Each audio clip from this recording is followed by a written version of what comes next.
సచివాలయంలో ఒక సంతకంతో కీలక పదవిచ్చారట. రేవంత్ రెడ్డి బరిలెక్క కోసం కీలక పదవి ఇచ్చినట్టుగా అయితే చెప్తున్నారు. తాజాగా ఈ విషయం తెలిసి అందరూ ఆశ్చర్యపోతున్నారు.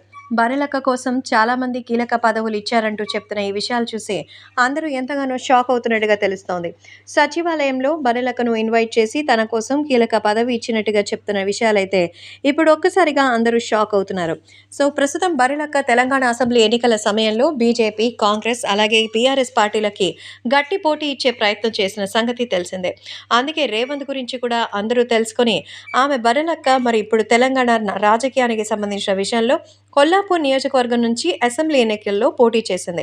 ఆమె విజయం సాధించింది అని అందరూ అనుకున్నారు. కానీ ఆమె విజయం సాధించడం కోసం ఎంతో మంది ఆమెకు సపోర్ట్ చేస్తారు. కానీ ఆ నియోజకవర్గంలో ఆమెకు ఆ సపోర్ట్ అనేది సరిపోలేదు. దీంతో కాంగ్రెస్ అభ్యర్థి జూపల్లి విజయం సాధించి ఎమ్మెల్యేగా గెలిచారు.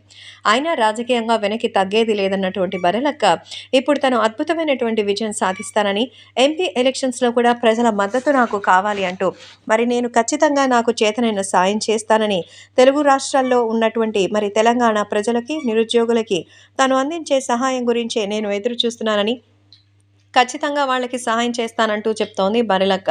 నిరుద్యోగ యువత నాలా ఎవరు ఇబ్బంది పడకూడదని, వాళ్ళ కుటుంబాలు సంతోషంగా ఉండాలని బరిలెక్క చెప్తోంది. అందుకే ఇప్పుడు ఆ విషయం తెలిసినటువంటి రేవంత్ కొత్త ప్రభుత్వం కాబట్టి ఖచ్చితంగా మీకు ఉద్యోగ నోటిఫికేషన్స్ వస్తాయని ఆమెకు ఒక మంచి పదవి ఇవ్వబోతున్నట్టుగా తెలుస్తోంది.